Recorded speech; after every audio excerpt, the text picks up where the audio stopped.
Dr. Phil. I've been burnt. I've been beaten. I've been starved. I can't cope. Then I use the alcohol to try and numb the feeling. You have been through major trauma in your life. Is what's going to trigger him more is having his mom in the house or getting the call that his mom drank herself to death. There's a difference between asking a question and being ready to hear the answer. Let's do it. Have a good show, everybody. Here we go. This is a safe place to talk about hard things. Stand by. We'll count you down. Today is going to be a changing day in your life. 5, 4. Get ready to take care of you.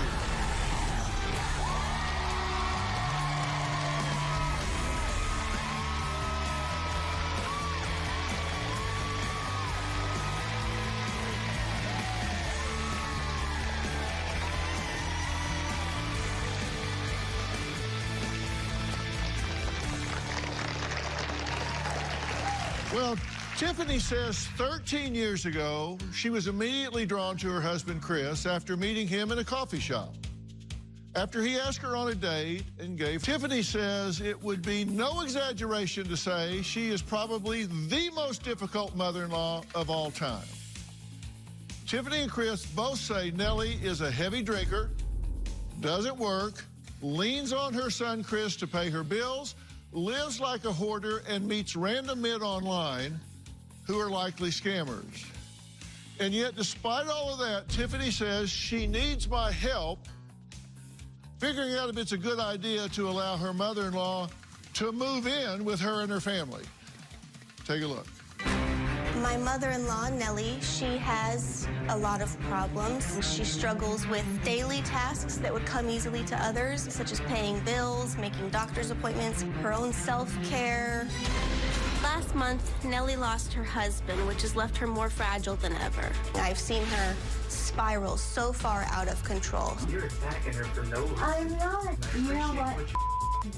When Nellie is drinking and becomes belligerent, she's not herself. One day, we were picking up some furniture. Nellie got super offended. We tried to bring her home, and she tried to jump out of the truck. I had to grab her arm to physically restrain her until we could safely pull over, and she was clawing at my arm and screaming. I've seen the toll that it's taken on my husband. There's been a lot of alcoholism through his mom, which has been passed down to him. My kids have been exposed to a lot of arguments and tension, and I was able to sweep it under the rug a lot when they were younger, but now they're teenagers and I can't do it anymore. This isn't a Nellie problem. This is a whole family thing that I'm trying to get help for. I'm tired of seeing my mother-in-law and my husband hurting, and I don't want my kids to have to go through the same thing. My biggest fear for Nellie is that she'll drink herself to death. I feel that if I can't help my mother-in-law break this cycle, it's gonna get passed on to my children and then grandchildren, and then where does it end? Well, Tiffany, you feel like you're between a rock and a hard place. Yes, Dr. Phil. And where is the tension you feel? It's trying to be a glue to hold everybody together. Honestly, at this point, alive. They've suffered so much pain and trauma. I know that they need help. I just don't know what help they need, and I don't know how to get there. Okay, do you want to know? Because there's a difference between asking a question and being ready to hear the answer. Because there aren't always easy answers to hard questions. I agree. And your husband isn't even living with you right now. He went up to Alaska when we found out that his father was about to pass. He was able to spend some time with his father in the hospital and with him when he passed. And then he stayed with his mom because we knew it would be difficult and she was going through a lot of things. So how long has he been up there? It's been about 5-6 weeks. Living with his mother? Correct. And still living with you and the children? Correct. That's not fair to you. No, it's not fair to me. It's a sacrifice I've been willing to make because I know that he needs to be there for his mom. You wrote in because you said you're fed up with your mother-in-law's behavior, and this goes way back before her losing her husband. She's had 40 years Correct. to work on this. Correct, and she's that- never gotten the help that she needs. And you can't give her that help. I You can't. realize that. I do. And this is not something that Chris can fix. Nope. And in fact, she can be a trigger for Chris, right? Yes. And Chris is a recovering alcoholic. Correct. And he's been doing well, Correct. but she's an alcoholic. Correct. And she can really bring a lot of drama into the home. And one of the questions you had is, does it make sense to move her in with all of you? Correct. Is that an open question? It is, and I feel it's also a conditional question. I don't want to say abidance because she is an adult and it's her decision, but at the same time, we do have to consider our young children who are very, very impressionable. They're coming into their teenage years, and ultimately, that's also why we're here, is trying to avoid the same fate for them that my husband has had to endure. Right. Well, Tiffany says she's terrified that her husband, Chris, will be triggered by his mother and unravel, start drinking again. He's backstage. We're going to hear what he has to say about all of that when we come back.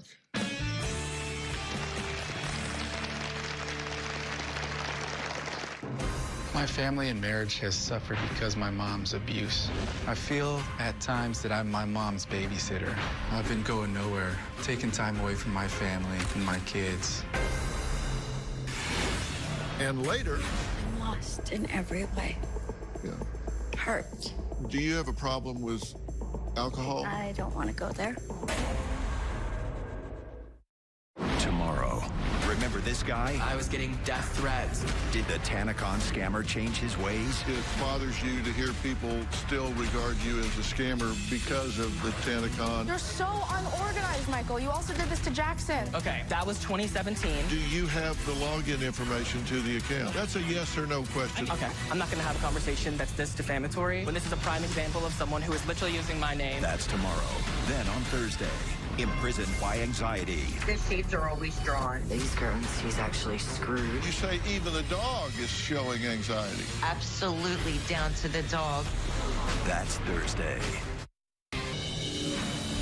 There was a scene at Costco. We had a disagreement. She stormed off, and she said that she was going to walk home. She didn't come home for hours. Ultimately, we found her at a casino. She's sitting at a poker table with a couple guys. I approach and I say, "Hi, Mom." She says, "I don't know you." We had to get her into the car where she jumped out on the way home. She wanted to get out, going 70 miles an hour. She jumped over a fence where Chris had to physically restrain her until police and ambulance got there, and they could commit her to an institution against her will. Well, I'm here with Tiffany. Her husband, Chris, says he's extremely concerned for the well-being of his mother, as you can imagine, particularly when she's just lost her husband. Let's hear what Chris has to say. My childhood was like a tornado. It was lonely because I wanted a family, but my mom is broken and hurt. There was a lot of fighting. There was chaos. I do remember her having these loving, caring moments, but then this destructive behavior would take over and spiral from there. My family and marriage has suffered because of my mom's abuse and her alcoholism. I think my mom's drinking is to forget and feel normal. Not the guilt and the shame.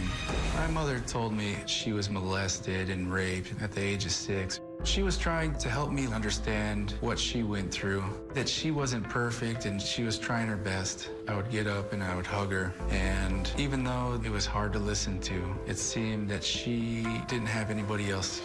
Currently, I'm taking care of my mom in Alaska since my dad died last month. She struggles to get out of bed, and she struggles with anxiety and depression. I feel at times that I'm my mom's babysitter, and it just feels like I've been going nowhere, taking time away from my family and my kids. Tiffany worries that it's gonna relapse me into drinking. I'm trying with whatever I have to help my mom. She's worthy of love. I try to tell her that she didn't ever stop being a mom. Chris, good to meet you. Thank you.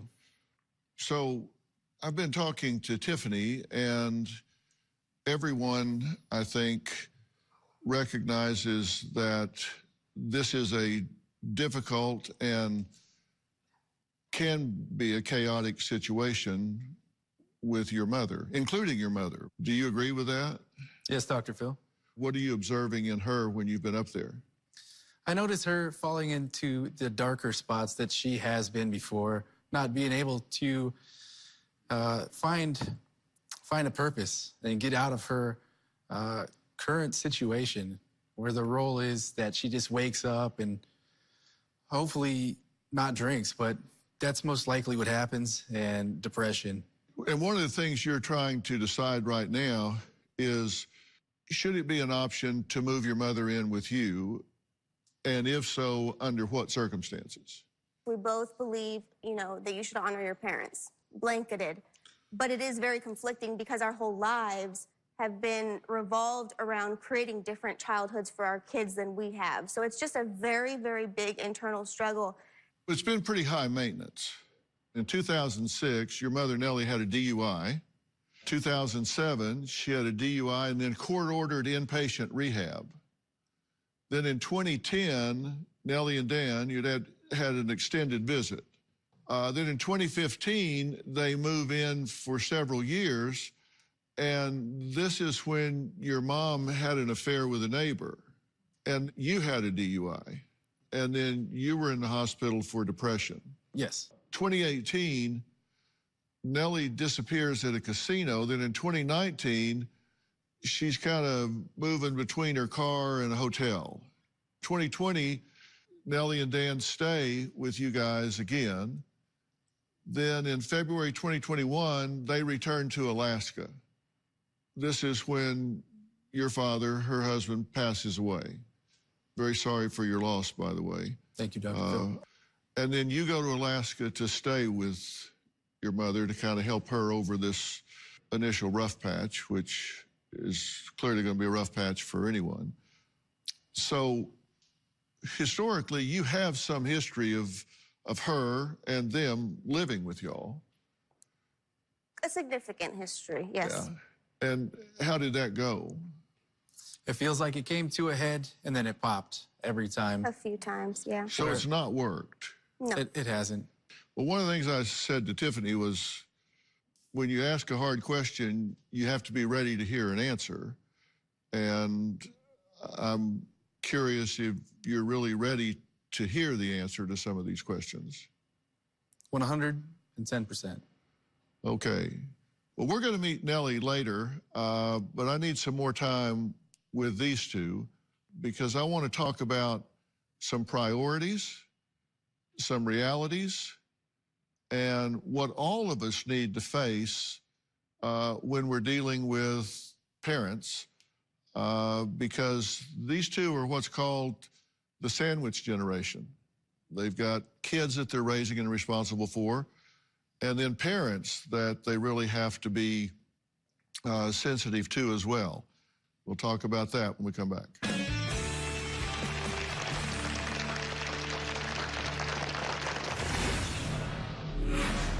And my question is, what's going to trigger him more? Is having his mom in the house or getting the call that his mom's drank herself to death? Chris, you need to hear this real clearly. What's wrong with your mother is way above your pay grade. I want to talk about things that need to be talked about. Hate crimes in the U.S. rose last year to the highest level in more than a decade. Why am I being targeted just for looking the way I am? It gets worse, Dr. Phil. The carnage in our nation's schools has become painfully repetitive. I just started screaming her name, But I never heard anything back. The police officers, we failed you. More intense, more inclusive, more informative than ever. The defunding plan has failed. It's a complete disaster. People will do desperate things in order to survive. You're not solving anything by arresting those people. We're not trying to win an argument, we're trying to solve a problem. Customers seem to be losing their cool at the drop of a hat. What the hell is going on? If you miss a day, you miss a lot. Oh boy, are we going to talk about that. Living with my mother-in-law has come with extreme complications and struggles. She ended up having an affair with our neighbor. The neighbor had a girlfriend. I got a call at midnight from the police department. My mom had been in a fight with a neighbor's girlfriend. The fight was pretty serious. My mom was bruised up, had been cut open, and her clothes were ripped, and she was crying. And I think that because of Nellie's unhealthy attachments, when she receives attention, it can be perceived incorrectly, and she feeds on that. She hasn't gotten that kind of attention from men because of my father-in-law's dementia, so because she was receiving that, she was vulnerable. Well, I've been talking with Tiffany and her husband, Chris, who say they're torn about what to do at this point. Chris has just lost his father, and his mother, Nellie, of course, has just lost her husband. And so what to do now? I pay a lot of attention to what guests do from the minute we engage with them until you get here, because it's a microcosm, I think, of how they deal with life in general. And my observation is you guys have really been trying to handle her with kid gloves. You wanted the same green room when you got here. You didn't want her separated. You wanted to know who was the EP of the tape that was going to be played about things that dealt with her. You needed to talk to her about the content of the tape before it played so she would know. Like, let's tiptoe around as though she doesn't know what she's been doing. She knows this stuff. You're trying to control all of this out of sensitivity. Because I don't want to waste the opportunity. Yeah, because I really feel like it's a once-in-a-lifetime opportunity. Yeah, well, and then I don't want it to blow up. You need to let it happen instead of try to dictate it happening. Yeah. Because the question here is, does it make sense to move your mother in with you at this point? I kind of wrote down some things.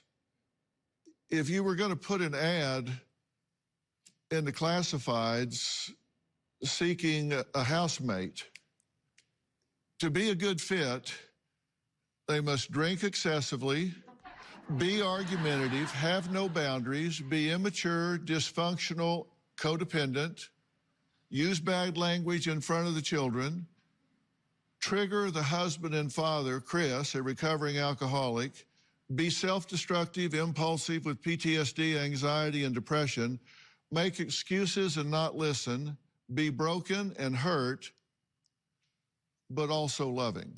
If you put that ad in the paper, she would be a perfect housemate. Yeah. I made that list from traits and characteristics you attribute to her, and she attributes to herself. Mm-hmm. When you look at it listed like that, does that answer your own question? Do I move her into my home? You've done it before, and it didn't work. And the good thing about the passage of time is you don't have to speculate, you can just measure.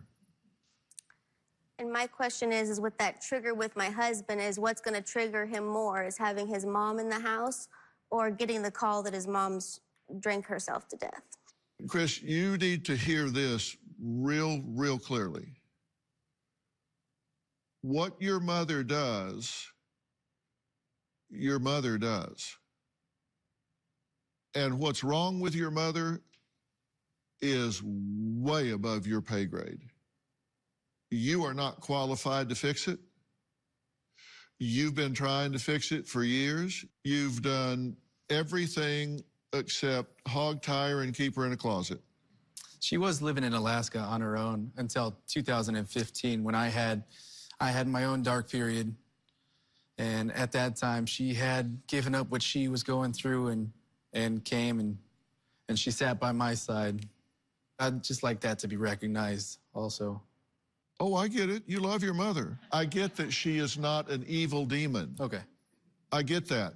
I have a priority here. The priority is you have 2 teenagers in your home. You have an undivided loyalty to your children.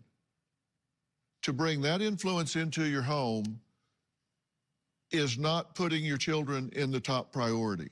Here's a good example. This is a tape you sent us. After a family trip to Costco, Nellie ran off impulsively, and Chris later found her in a casino. Here's just a little clip of the ride home. I don't want to listen to Oh, forgive me, dude. Forgive me, my dad. You want to play games? I'll play. Okay, you want to play games? I'll play games. At that point, she's opening the car door, right? Yeah, a few moments before that. She's going to jump out of the moving car. Yes. Okay. Look, if moving her in and trying to do what you could do to help her had a chance of solving her problems, you could make an argument, maybe. But moving her in and trying to help solve her problems hasn't worked and won't work. So you can't even really make an argument. This isn't even a close call. Coming up, Nellie is backstage and says no one knows the real story, which she is ready to tell. We'll find out what she's talking about after the break.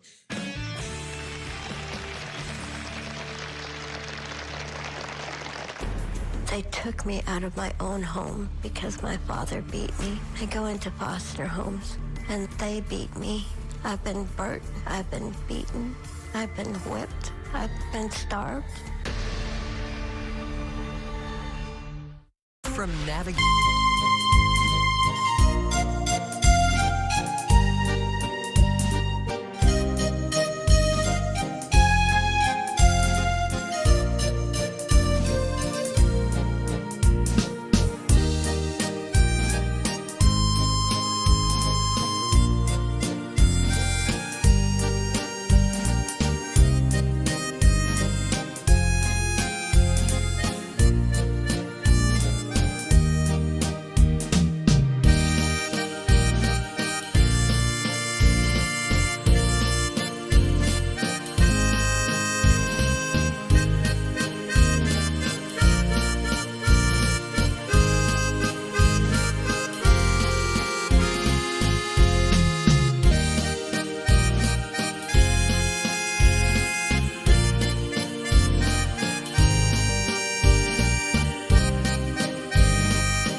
Assume the parental role in him and his mom's relationship. He's always been very protective over her. My husband has chosen to stay with his mom in Alaska since the passing of his dad because he feels like she's unable to care for herself, and he's always felt the need to care for her and make sure that she's okay and she has the things that she needs. And we have helped numerous times pay some bills, and it's difficult for us as well.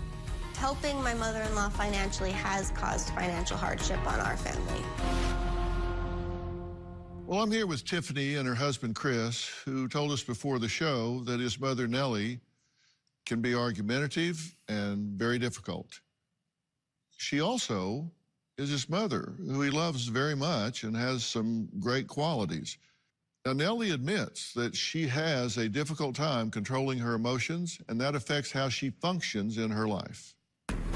I do suffer from PTSD, and just when I think I've overcome and life's okay, something comes and just smacks me and everything goes to pieces.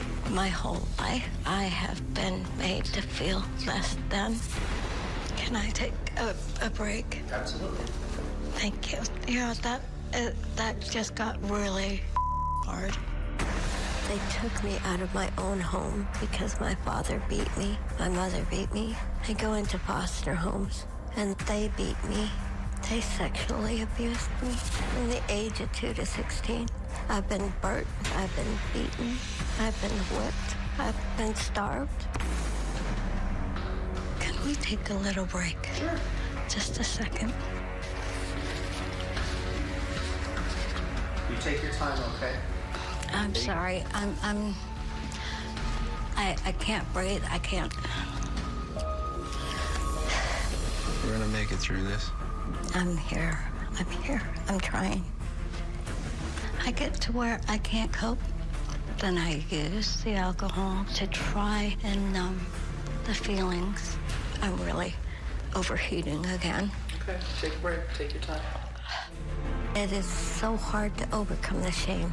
That's been totally unhealthy, and that's the burden that I put on my family. I'm sorry. I was getting to where I'm panicking, and I have a hard time breathing. The biggest thing I'd like to ask Dr. Phil is how to overcome the emotional pain. Well, Nellie, it's good to meet you. Nice to meet you. First off, let me say how sorry I am for your loss. Oh, thank you. You guys were together how long? 38 years. 38 years. Long time. I'm lost in every way. Yeah. Hurt. You say that Chris worries about you, and he's been up spending some time with you. Has that been a help? Amazing. Yeah. Amazing.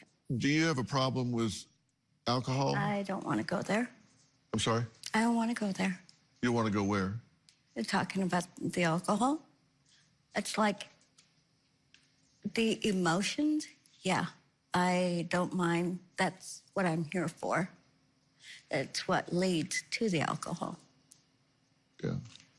So you would say you would say you self-medicate with it. Yeah. I get to where I can't handle my emotions, and the only way that I know how to deaden them, it doesn't. Well, Tiffany says her mother-in-law does what she can to cope, distract herself. She worries sometimes that she talks to people online, which exposes her to scams. We'll talk about that briefly when we come back, but I want to talk about your emotions more than anything else. We'll discuss all of that after the break.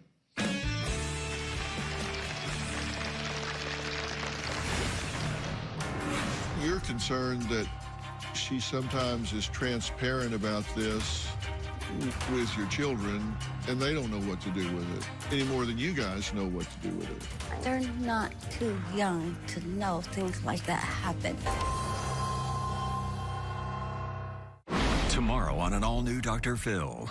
It bothers you to hear people still regard you as a scammer because of the TanaCon. Did he change his ways? You're so unorganized. Okay, I'm not going to have a conversation that's this defamatory. That's tomorrow. Closed captioning provided by... My mom was scammed. She believed that Keanu Reeves was in love with her and ultimately wanted to marry her.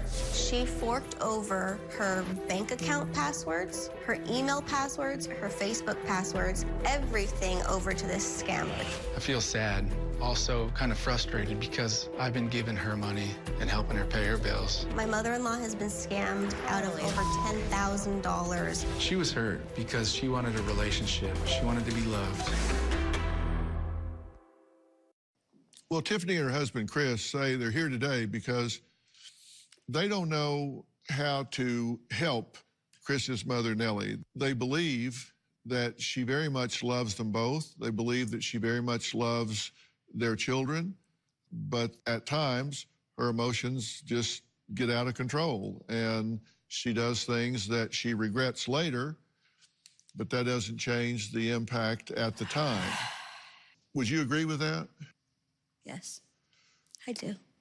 Would it be accurate to say that in this phase of your life that you definitely need to have a plan about what you're going to do going forward? Yes, and I think learning how to deal with my emotions. You have described a history from a very young age until you were 16 that sounds to me to just be horrific. And obviously it's damaged how you feel about yourself. Yeah, sense of lack of self-worth. Uh-huh. And what are you doing about that now? Are you getting help with it now? It's like, yeah. We'd like some help. My kids. We'd like to know where to move forward. My kids right now. have been there for me, all of Right. them. You're concerned that she sometimes is transparent about this with your children, and they don't know what to do with it any more than you guys know what to do with it. My oldest did come to us, I believe it was last year, and had questions because she did let him know that she was sexually abused, and it made him uncomfortable. They're not too young to know things like that happen. You're correct. I don't want them to picture it happening to their grandmother. That's not what that's not what was going on. They're not too young It's like to be aware so that it doesn't, they know they're not supposed to be touched. They know their privates are their privates, but they are too young to know details and to know that it's happened. Details. They don't know that stuff has happened to their mother. I wouldn't I just tell said, them about me. You know, no one has the right to go there. That was it. Okay. Do you think you should live with them?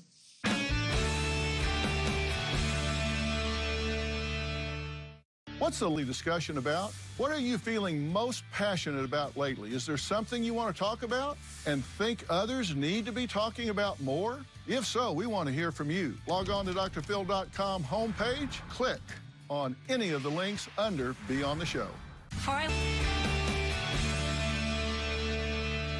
Do you think you should live with them? Yeah. I'm sorry? Yes. And how would that work? How would that... You would move to where they are and live there for the rest of your... No, not for the rest. Just to get over the hurdle.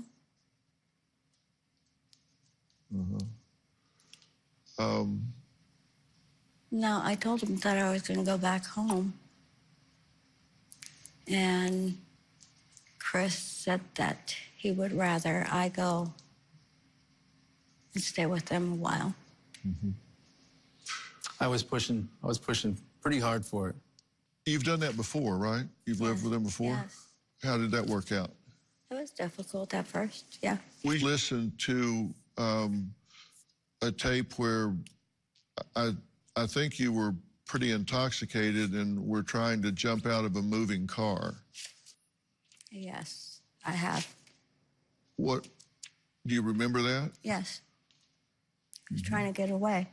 I didn't want them to come after me. I just wanted to be left alone at that Which time. brings up a good question. When would it be enabling and would it be a good time to step in on my part? Well, let me be real clear. You have an undivided loyalty to your children.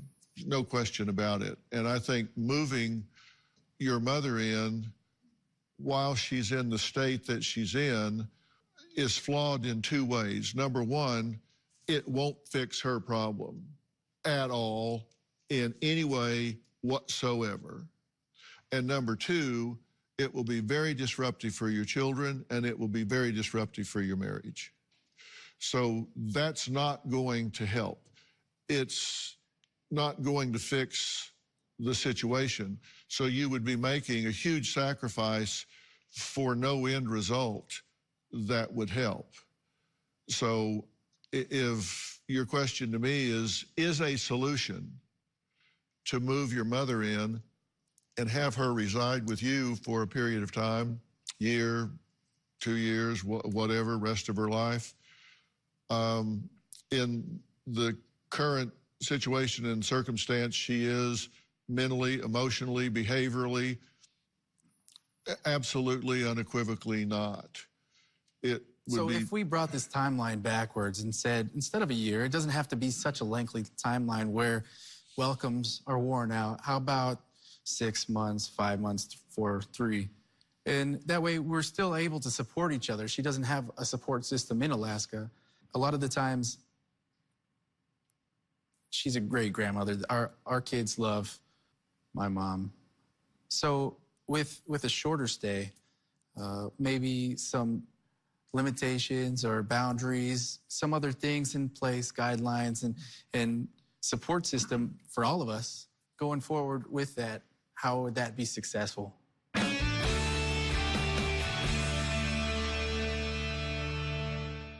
.com homepage, click on any of the links under Be on the Show.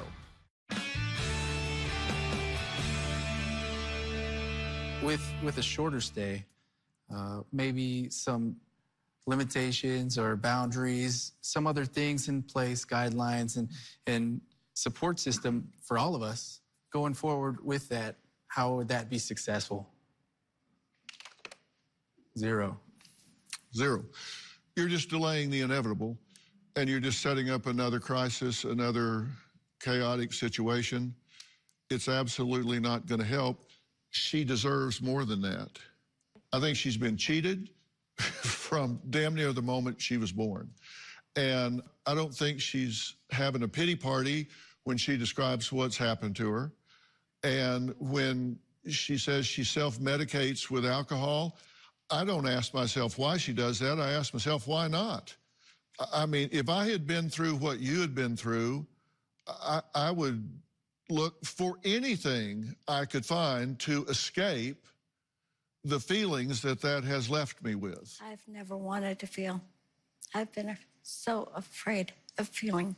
I get it. And what I'm saying to you is I think you deserve better and more than what you've gotten. And I think you deserve better and more than just moving her into a bedroom at a house with 2 people that love her but have no ability to help her heal. I think what she needs is serious professional help and support. And you have been through major trauma in your life over and over again.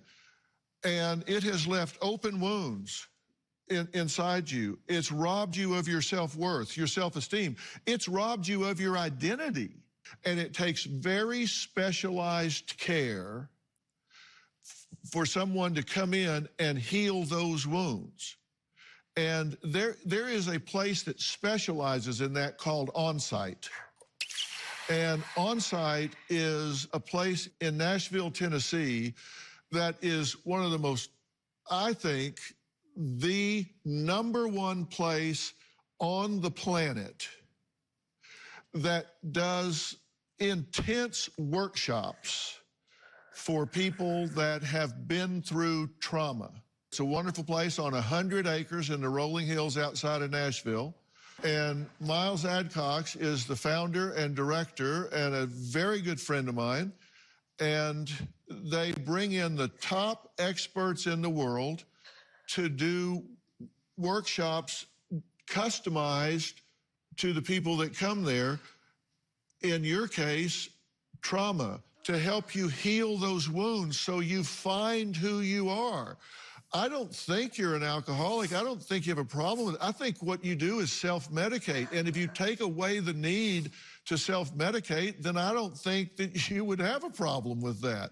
I think you just need to heal those wounds. And I think if you do that, so you're at peace for once in your life, then yeah, I think it'd be great for your mom to come stay with you some. That's what I think. But I think she deserves better than a bedroom in the back of the house before she comes to stay with you. And I would like to offer that to you if you would like to do that. And that's entirely up to... I tell you that. Thank you. To ask for help is the most difficult thing because I you don't could feel ever... worthy of it. But you're not asking, I'm offering. Thank you. That's my plan, or we could do yours. No, thank you. Nellie, what do you think? I think it's wonderful. It's hard. it's hard. It's Sure. And it will be scary for about the first 90 seconds. The first 90 seconds that you're there, and then you'll find out these are the nicest people in the history of the world. Robin, how nice is Miles Adcox and his people? He is an angel on earth. He is truly an angel on earth. He's one of the kindest, sweetest, smartest men you'll ever meet. You will fall into his arms and he'll carry you into the most wonderful experience of your life. And he's so handsome, I want to slap him every time I He's see so him. handsome. His wife is beautiful. His children are adorable. The whole staff are truly magical. You will be so happy. Worthy. Pardon me? Being worthy of it. It's just, Well, my whole life I felt guilty for wanting anything. well, you didn't ask, I'm offering, so you don't have to be worthy, you just have to be willing. That's all you have to be right now is willing. Fair enough? Okay? All right. Well, we're done. I know when to stop talking.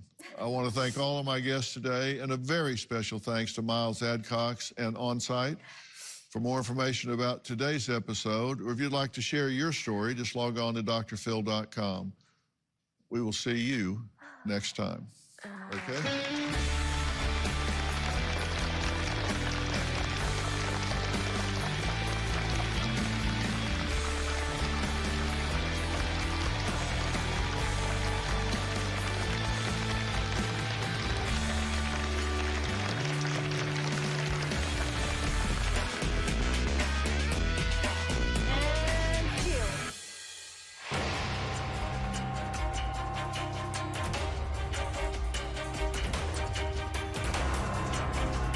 I heard her say, why did I mention Miss Keanu Reeves, and that would be offensive to him. I got upset that out of all of that, I feel like she picked the most insignificant thing. What she did was inappropriate. Nellie, I love you, and I hope you know that. You could have done that without bringing her name up. That was wrong for that person. I have fought for you for 13 years. 13 years. And I'm sorry, but right now's the time to get it all on the table. You have the best opportunity I feel you're ever gonna have. She got emotional, she got very anxious on stage, and when she got off, kind of like the first thing that rose to a head, lashed out, and that's what happened. You walk out and you're cussing and yelling and everything else. Chris, Tiffany, and I will work everything out. We